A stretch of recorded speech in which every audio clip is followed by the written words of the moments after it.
Kua pakangahia te pakanga reo Māori e ngā whakareanga maha. I ngā taone iti, ki ngā taone nui, i ngā pauaka whakata, i roto i ngā kura, ngā wāhi mahi me ngā kāinga. He kōrero he maharatanga rānei o tātou katoa mo te reo. Kōrero hia mai he aha tō whānau i haina i te petihana o te tauwhitu te kaumārua.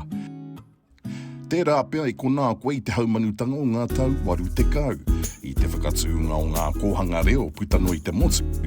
Tō haerenga tuatahitanga ki te kura reo, te kite i te reo i ngā hoko maha, i ngā tereina mo te wā tuatahi rānei.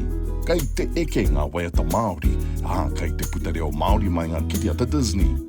Me kōrero e ne pūrākau, me pupuri mo ngā reanga, wāpōpō, kia kore e ngaro. Tukuna o kōrero i Stories of Te Reo, Ira NZ.